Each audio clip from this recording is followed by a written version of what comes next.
السلام علیکم ورحمۃ اللہ وبرکاتہ۔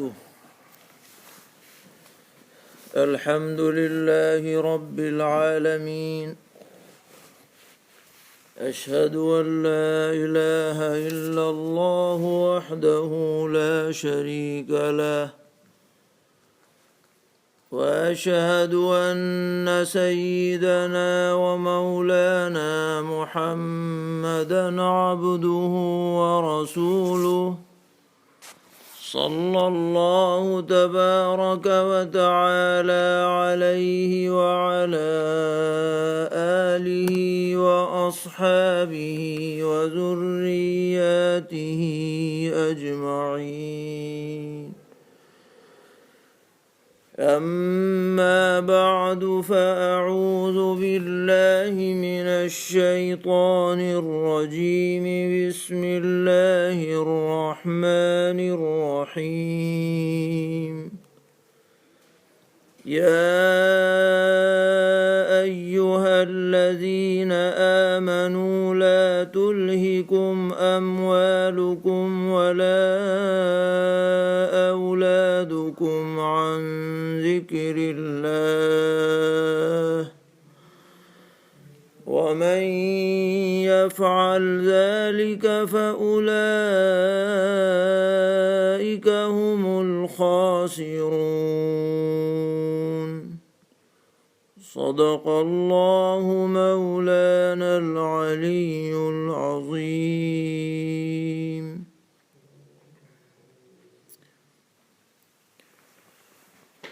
یہاں سے سورہ منافقون کا دوسرا اور آخری رکوع شروع ہو رہا ہے، جو 3 آیتوں پر مشتمل ہے، اور ان 3 آیتوں میں اللہ تبارک و تعالی نے تمام ایمان والوں کو 3 اہم ترین ہدایات عطا فرمائی ہیں۔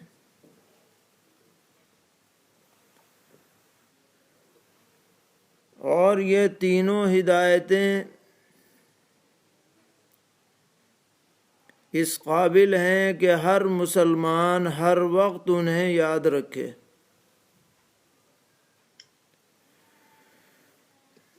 اور تجربے سے یہ بات ثابت ہے کہ اگر ہم ان ہدایتوں کو یاد رکھیں گے اور ان کے مطابق ہم دنیا میں عمل کریں گے تو انشاءاللہ ہر طرح کے نفاق سے اللہ تعالی ہماری حفاظت فرمائیں گے، کیونکہ اس سورت کا جو مرکزی مضمون ہے وہ نفاق کی اور اہل نفاق کی مذمت ہے، اور تمام مسلمانوں کو یہ تنبیہ کرنا مقصود ہے کہ ان کے اندر منافقین والی کوئی صفت پائی نہیں جانی چاہیے۔ تو یہ 3 ہدایتیں کیا ہیں؟ پہلی ہدایت یہ ہے کہ اے ایمان والو، تمہارے مال اور تمہاری اولادیں یہ تمہیں کبھی بھی اللہ تبارک و تعالی کی یاد سے غافل نہ کریں۔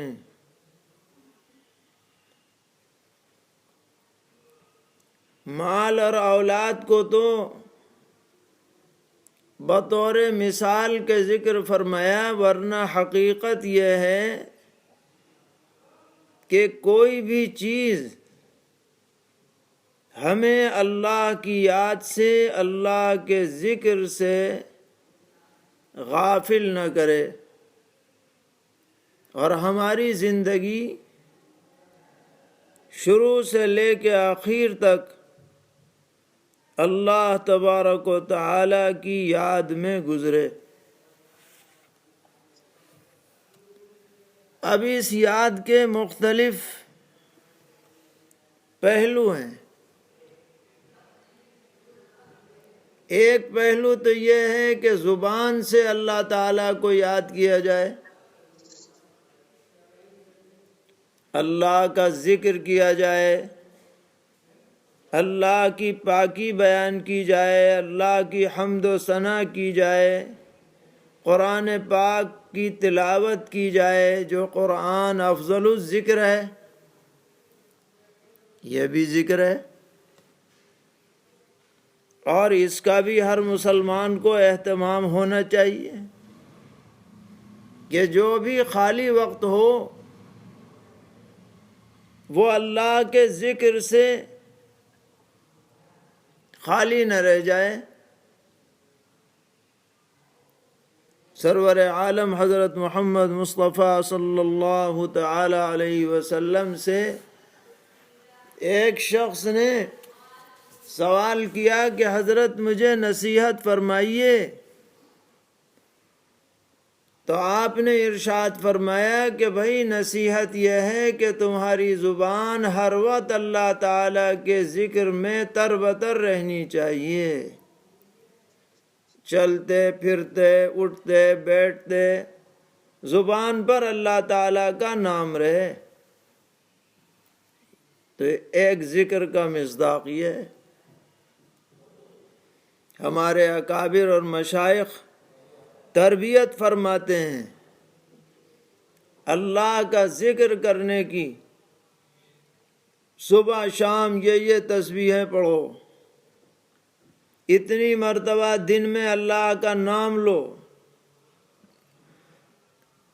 تاکہ تمہاری زبان اللہ کے ذکر کے لیے عادی ہو جائے، ہر وقت زبان پر اللہ کا ذکر رہے۔ قرآن پاک میں دوسری جگہ اللہ تعالیٰ نے ارشاد فرمایا یا ایھا الذین آمنوا اذکروا اللہ ذکرا کثیرا وسبحوہ بکرۃ واصیلا۔ اے ایمان والو، اللہ کا بہت ذکر کیا کرو اور صبح شام اس کی پاکی بیان کیا کرو۔ عقل مندوں کی صفت بیان کی گئی، الذین یذکرون اللہ قیاما وقعودا وعلی جنوبہم، جو اللہ کا ذکر کرتے ہیں کھڑے بیٹھے لیٹے۔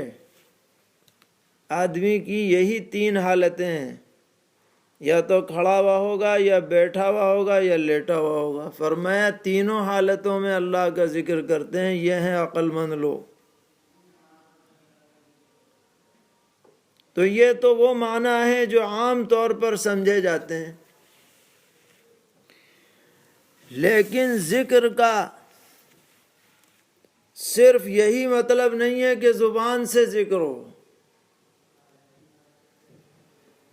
بلکہ حضرات مفسرین نے فرمایا کہ یہاں پر ذکر سے مراد اللہ تعالیٰ کے حکم کو یاد رکھنا ہے۔ جس وقت جو حکم اللہ تعالیٰ کا ہو، اس حکم کو بجا لانے میں کوئی رکاوٹ نہیں ہونی چاہیے۔ کہ بھائی تجارت کر رہے ہیں، اذان ہو رہی ہے اور اس کے باوجود آدمی تجارت میں لگا ہوا ہے، نماز پڑھنے نہیں جا رہا، تو گویا وہ اللہ کے حکم کو بھولے ہوئے ہے۔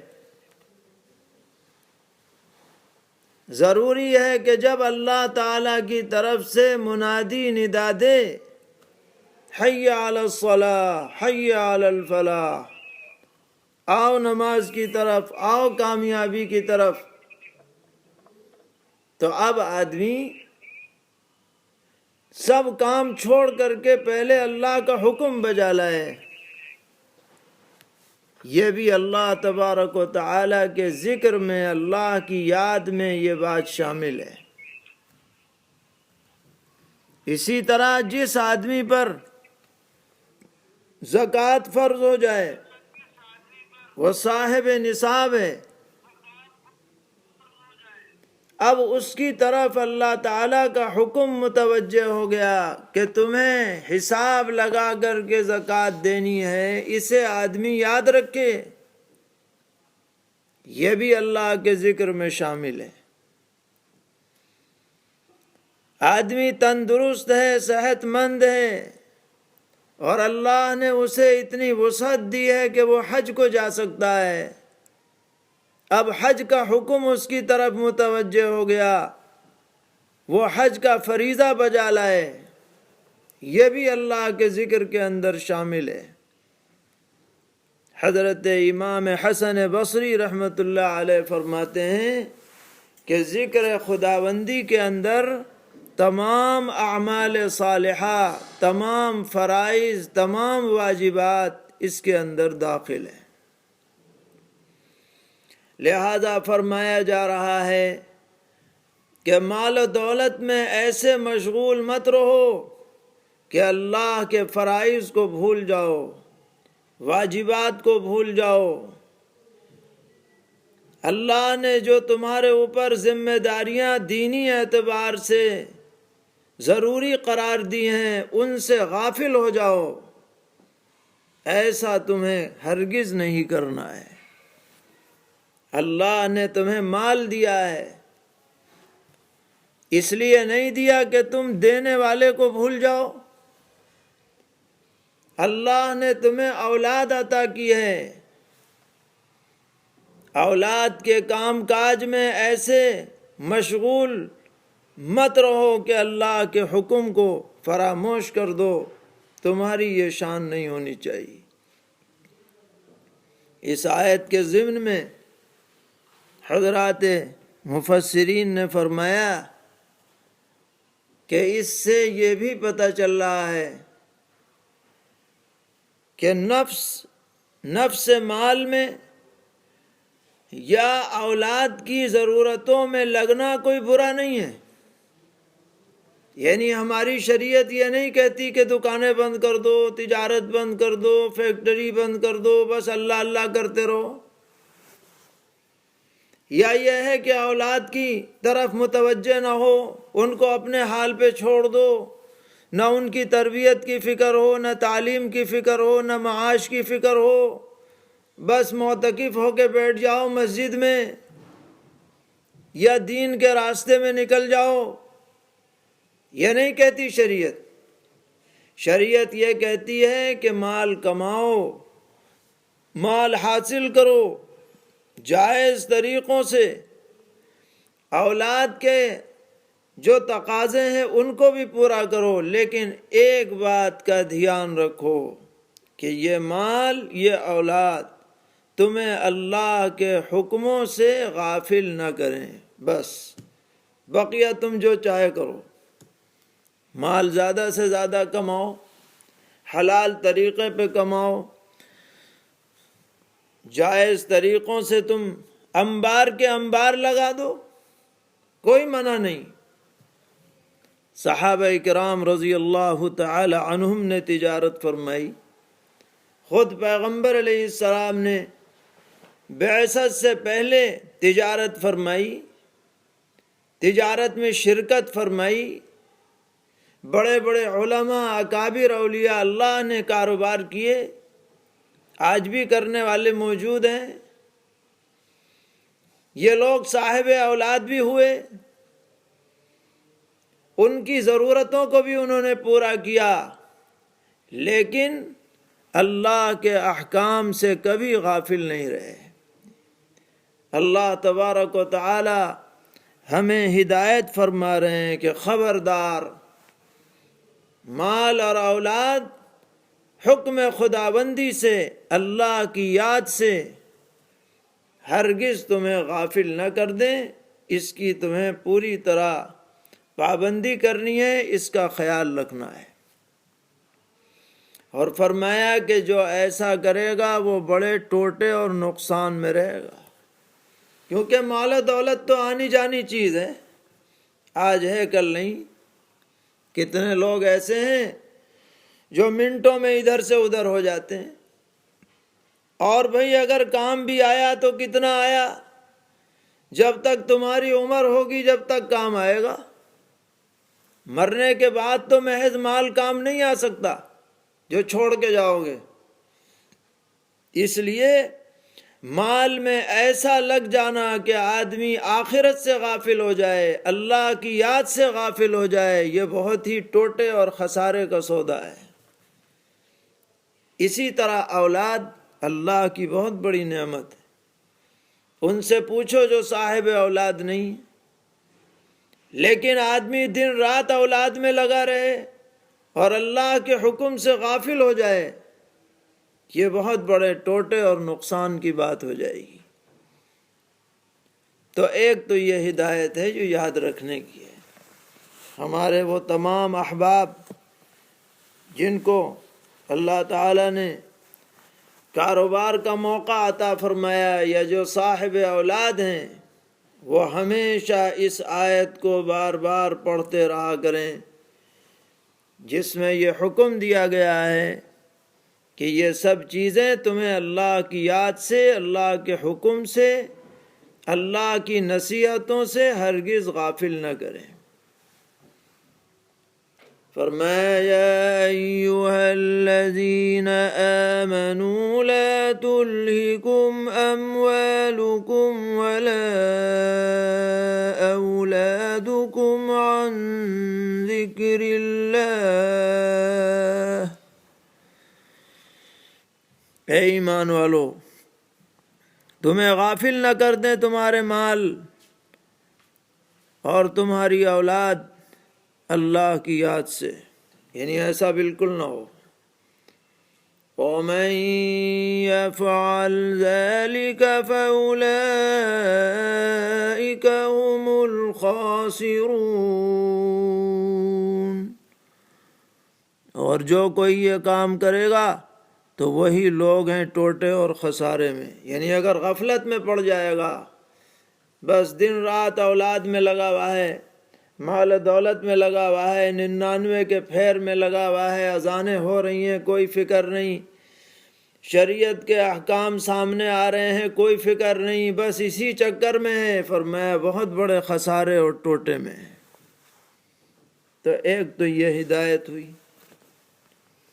اس کے بعد دوسری ہدایت یہ ہے کہ ہم نے تمہیں جو اللہ تعالیٰ فرما رہے ہیں کہ ہم نے تمہیں جو رزق عطا کیا ہے، جو روزی عطا کی ہے، جو مال اور اسباب عطا کیے ہیں،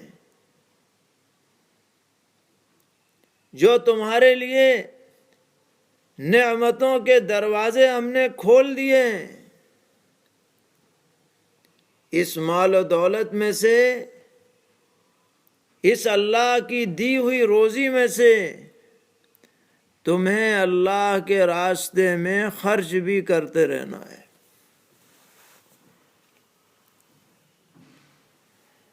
اور فرمایا کہ دیکھو، خرچ کرنے کا موقع تمہارے پاس کب تک ہے؟ جب تک کہ تمہارا موت کا وقت نہ آ جائے، جب تک تمہارے پاس موقع ہے، کار خیر میں خرچ کرو۔ ایسا نہ ہو کہ فرشتہ آ جائے روح نکالنے کے لیے اور اب احساس ہو کہ میں نے تو کچھ خرچ ہی نہیں کیا، آخرت کے لیے کوئی بیلنس ہی نہیں بنایا، اور پھر یہ تمنا دل میں جاگے کاش کہ مجھے کچھ دن اور مل جاتے کہ میں کچھ انتظام آخرت کے لیے کر لیتا۔ ایسا موقع نہ آنا چاہیے، کیونکہ اس وقت کی تمنا اور اس وقت یہ خواہش کہ مجھے دوبارہ موقع مل جائے، یہ خواہش پوری ہونے والی نہیں ہے۔ اللہ تعالیٰ کا اٹل فیصلہ ہے کہ جب وقت آ جائے گا تو ٹلے گا نہیں، چاہے کوئی بھی ہو۔ تو اس میں اللہ تعالیٰ نے کار خیر میں مال خرچ کرنے کا حکم دیا ہے، اور یہ دراصل اس بات کا جواب ہے جو کل کے درس میں بتلائی گئی تھی کہ عبداللہ ابن ابی منافق، اس نے یہ پلان بنایا تھا اور یہ مشورہ دیا تھا کہ صحابہ پر اور دین پر خرچ کرنے کا سلسلہ بند کر دو، تاکہ یہ لوگ مدینے سے عاجز ہو کر کے تتر بتر ہو جائیں۔ اس کے جواب میں اللہ تعالیٰ فرما رہے ہیں کہ ایسا ہرگز مت کرنا کہ خرچ کا سلسلہ بند ہو جائے، تمہیں تو خرچ کرتے رہنا ہے۔ اب یہاں یہ سمجھنا چاہیے کہ خرچ کے درجات ہیں۔ ایک خرچ کرنا تو فرض ہے، جیسے زکوٰۃ، اس کی شرائط ہیں کہ جو اس مقدار مال کا مالک ہو، اس پہ سال گزر جائے تو پھر حساب لگا کر 40واں حصہ اس کے ذمے غریبوں پر خرچ کرنا فرض ہوتا ہے۔ یہ زکوٰۃ تو فرض ہے، اس میں تو بھئی آنا کانی کی کوئی گنجائش نہیں، اور خوش دلی سے نکالنی پڑے گی۔ یہ نہیں کہ حساب لگانے بیٹھے تو بہت بڑا اماؤنٹ نکل آیا تو دل پہ بوجھ ہو گیا کہ میاں یہ کیسے نکلے گا۔ نہیں، یہ تو دینا ہی دینا ہے۔ اور یہ بات بھی یاد رکھی جائے کہ جب یہ کسی غریب کو زکوٰۃ دی جائے تو دل میں یہ خیال بھی نہیں آنا چاہیے کہ ہم اس غریب پر کوئی احسان کر رہے ہیں۔ غریب کا احسان ہے زکوٰۃ دینے والے پر کہ اس کے فرض کو ادائیگی کرانے میں وہ معاون بن رہا ہے، دینے والے کا احسان نہیں ہے، کیونکہ یہ فرض کی ادائیگی۔ جیسے کوئی آدمی نماز پڑھنا چاہے، نماز فرض ہے، اسے جگہ نہیں مل رہی، کہاں پڑھے؟ ایک آدمی نے اسے دیکھ کے کہا کہ آ جاؤ بھائی میرے کمرے میں پڑھ لو۔ اب آپ یہ بتائیے کہ یہ نماز پڑھنے والا کیا اس کمرے کے مالک پر اپنا احسان جتائے گا کہ میں نے تمہارے کمرے میں نماز پڑھ لی؟ بلکہ اس کا شکر بجا لائے گا کہ آپ نے یہ موقع ہمیں دیا، آپ کا بہت شکریہ۔ بیائی نہیں، یہی معاملہ زکوٰۃ ادا کرنے والے کا ہے۔ زکوٰۃ تو اس پہ فرض ہے، نہ دے گا تو اللہ کے ہاں پکڑ ہوگی۔ جس غریب کو زکوٰۃ دے رہا ہے، غریب لے کر کے اس پہ احسان کر رہا ہے، یہ دے کے احسان نہیں کر رہا، وہ لے کے احسان کر رہا ہے۔ یہ نقطہ ہر زکوٰۃ دینے والے کو دل میں رکھنا چاہیے۔ سرور عالم نبی اکرم علیہ الصلاۃ والسلام نے فرمایا زکوٰۃ ادا کر لو، ایک زمانہ ایسا آئے گا کہ آدمی جیب میں زکوٰۃ کے پیسے لے کے نکلے گا مگر کوئی اسے قبول کرنے کو تیار نہیں ہوگا، سب کہیں گے کہ جی ہمارے پاس بہت ہے۔ یہ ادھر ادھر سے گھوم پھر کے آ جائے گا، کوئی لینے کو تیار نہ ہوگا۔ تو اس درجے میں مال خرچ کرنا فرض ہے، اور فرض کہتے ہیں ایسے عمل کو کہ جس کا ثبوت قطعی دلائل سے ہو۔ تو قرآن کریم سے، احادیث شریفہ سے، قطعی نصوص سے جس کا ثبوت ہوتا ہے اس کو کہتے ہیں فرض۔ اس کے بعد دوسرا درجہ ہے واجب۔ واجب میں آتا ہے صدقہ فطر، اب آنے والا ہے۔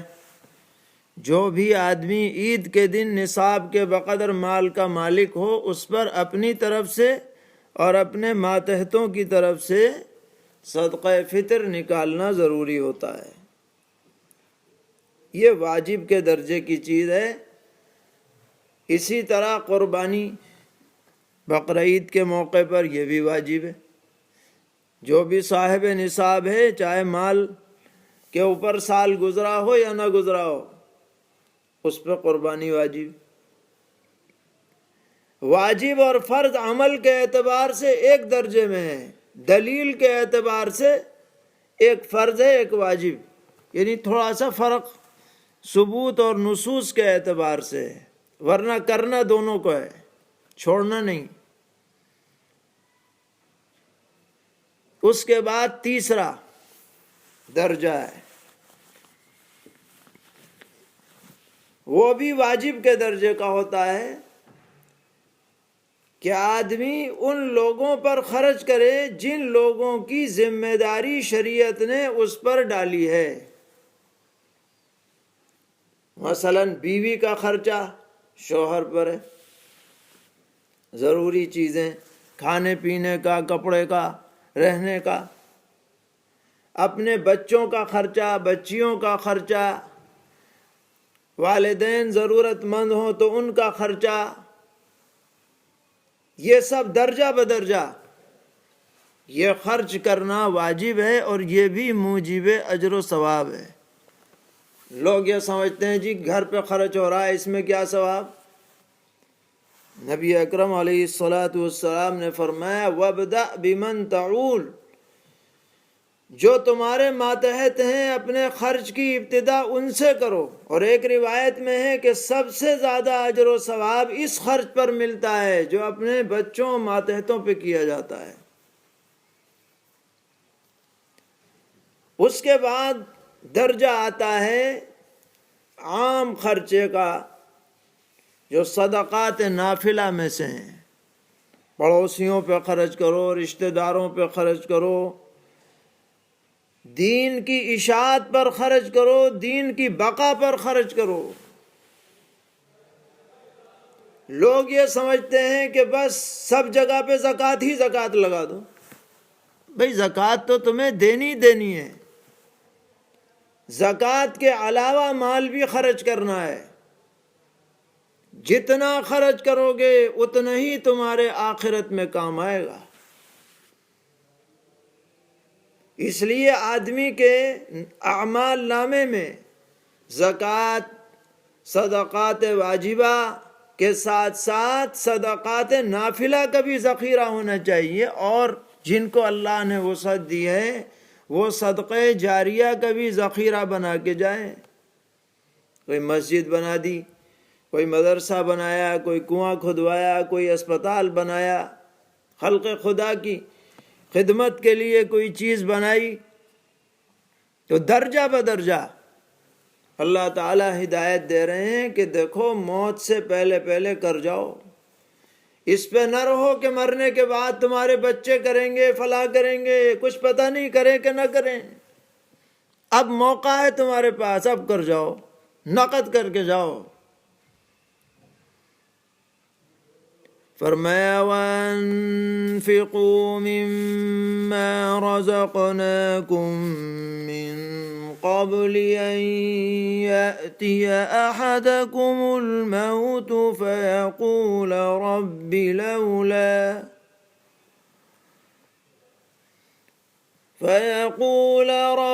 لَوْلَا أَخَّرْتَنِي إِلَىٰ أَجَلٍ قَرِيبٍ فَأَصَّدَّقَ وَأَكُن مِّنَ الصَّالِحِينَ۔ اور خرچ کرو اس مال میں سے جو ہم نے تمہیں عطا کیا ہے، قبل اس کے کہ تم میں سے کسی کو موت آ پہنچے، پھر وہ یوں کہے کہ اے میرے رب، کیوں آپ نے مجھے مہلت نہیں دی ایک قریبی مدت تک کے لیے کہ میں خیرات کرتا اور ہو جاتا نیک لوگوں میں، یعنی یہ موقع نہ آنے پائے، مہلت نہ کسی کو ملی ہے نہ ملے گی، اس امید پہ نہ رہے کہ دعا کر لے گا تو ٹل جائے گی موت، کسی کی نہیں ٹلی۔ اس لیے جو حضرات بھی صاحب ثروت ہیں، اللہ نے انہیں مال و دولت عطا فرمایا ہے، وہ اس آیت کو بار بار پڑھیں، سمجھ کر کے پڑھیں، اپنے لیے آخرت میں انتظام کریں۔ جناب رسول اللہ صلی اللہ تعالی علیہ وسلم نے ایک حدیث میں ارشاد فرمایا کہ آدمی کہتا ہے مالی مالی، یہ میرا مال، یہ میرا مال، یہ فیکٹری، یہ جائیداد، یہ بینک بیلنس، یہ فلاں۔ فرمایا یہ سب کچھ نہیں ہے، مال تو تین ہے بس، ما اکل فافنا وما لبس فابلا وما اعطاہ فاقتنا۔ کھا پی کے جو برابر کیا وہ تمہارے کام آیا، پہن کے پرانا کیا وہ تمہارے کام آیا، اور جو اللہ کے ہاں جمع کر دیا وہ تمہارے کام آئے گا، جو چھوڑ کے جاؤ گے یہ تمہارے کام نہیں آ رہا ہے۔ اس لیے ہر آدمی کو اپنی وسعت کے بقدر صدقہ خیرات کا اہتمام کرنا چاہیے۔ تیسری بات آخری آیت میں فرمائی، جس کا تعلق ہے موت کی یاد سے اور موت پر یقین سے، کہ ہر انسان کو یہ بات پیش نظر رکھنی چاہیے کہ جو یہاں آیا ہے وہ ضرور جائے گا، نہ یہاں کوئی رکا ہے نہ رک سکتا ہے، اپنے وقت پر جائے گا، نہ وقت سے پہلے جا سکتا ہے نہ وقت کے بعد رک سکتا ہے، اور یہ کچھ پتہ نہیں کہ کب تمہارے لیے جانے کا وقت لکھا ہے۔ کوئی یہ نہ سمجھے کہ میں تو جوان ہوں، میں تو طاقتور ہوں اور مجھے تو ابھی بہت کچھ دیکھنا ہے۔ کچھ پتہ نہیں، دنیا میں جانے والے بچے بھی ہوتے ہیں، جوان بھی ہوتے ہیں، بوڑھے بھی ہوتے ہیں، مالدار بھی ہوتے ہیں، غریب بھی ہوتے ہیں، امیر بھی ہوتے ہیں، رعایا بھی ہوتی ہے۔ اس لیے اللہ تعالی متنبہ فرما رہے ہیں کہ سنو، کہ جب کسی انسان کے جاندار کے جانے کا وقت آ جاتا ہے تو اللہ تعالیٰ اس کو مؤخر نہیں فرماتے ہیں۔ اور سن لو کہ جو کچھ بھی تم کر رہے ہو یا تم نے کیا ہے یا آئندہ کرو گے، اللہ اس سے پوری طرح باخبر ہے۔ قیامت میں سب کچا چٹھا سامنے آ جائے گا۔ فرمایا وَلَن يُؤَخِّرَ اللَّهُ نَفْسًا إِذَا جَاءَ أَجَلُهَا، اور ہرگز نہیں ڈھیل دے گا اللہ تعالی کسی بھی جاندار کو جب کہ اس کا مقررہ وقت آ پہنچے۔ واللہ خبیر بما تعملون، اور اللہ تعالیٰ کو خبر ہے جو تم کرتے ہو۔ تو یہ تینوں آیتیں تین اہم ترین ہدایتوں پر مشتمل ہیں۔ ہم سب کو چاہیے کہ ان باتوں کو یاد رکھیں اور غفلت اور خسارے کی باتوں سے اپنے کو بچائیں، اپنے گھر کا ماحول بہترین بنائیں۔ چونکہ اس صورت کا تعلق منافقین سے ہے اور ہر مسلمان کو نفاق سے بچنا چاہیے،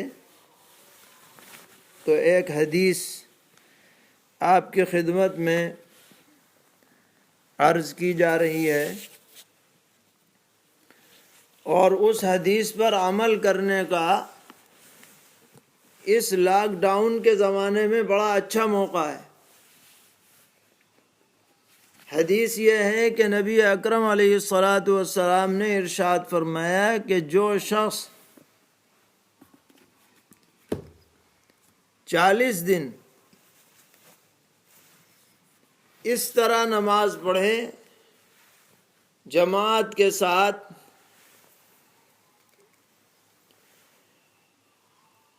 کہ کوئی بھی تکبیر اولیٰ اس کی فوت نہ ہو، تو اللہ تبارک و تعالی اسے 2 پروانے عطا فرماتے ہیں، ایک جہنم سے آزادی کا اور دوسرے نفاق سے آزادی کا۔ اب عام دنوں میں تو مسجد جانا ہے، کبھی کسی کام میں رہ گئے، تکبیر اولیٰ چھٹ گئی۔ اکثر تو ایسا ہوتا ہے لوگوں کے ساتھ جو نمازی بھی ہیں کہ ایک دن کی 5 نمازوں کی بھی تکبیر اولیٰ ملنی مشکل ہو جاتی، آدمی کے ساتھ عوارض لگے ہوئے۔ لیکن اب لاک ڈاؤن کا زمانہ چل رہا ہے اور گھر میں جماعت سے نماز ہو رہی ہے، تو ہر گھر والے اس کا اہتمام کر سکتے ہیں کہ بھئی 2-4 منٹ آگے پیچھے ہو جائے، سب گھر والے جمع ہو کر کے اور اہتمام سے نماز پڑھیں۔ انشاءاللہ اگر پابندی کا ارادہ کریں گے، عزم کریں گے، تو بآسانی یہ دولت انہیں نصیب ہو سکتی ہے۔ نفاق کی برات سے فائدہ کیا ہوگا؟ علماء لکھتے ہیں کہ اس سے فائدہ یہ ہوگا کہ نفاق والے اعمال، جھوٹ، فریب، دغا بازی، خیانت، گالم گلوچ اور گناہوں میں ابتلا، ان سب سے اللہ تعالیٰ اسے بچنے کی توفیق عطا فرمائیں گے۔ تو ہمیں اس کا اہتمام کرنا چاہیے۔ اللہ تعالیٰ ہم سب کو توفیق عطا فرمائے اور اس ماہ مبارک کو سارے عالم کے لیے خیر، برکت، رحمت اور ہدایت کا ذریعہ بنائے۔ وآخر دعوانا ان الحمد للہ رب العالمین۔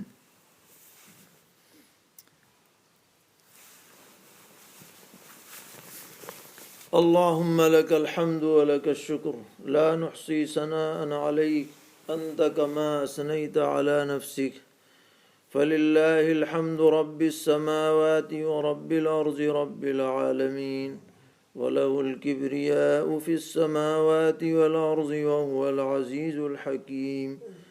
اللهم صل وسلم وبارك وترحم وتحنن على سيدنا وحبيبنا وشفيعنا ومولانا محمد وعلى آل سيدنا وحبيبنا وشفيعنا ومولانا محمد كما صليت وسلمت وباركت وترحمت وتحننت على سيدنا إبراهيم وعلى آل سيدنا إبراهيم إنك حميد مجيد۔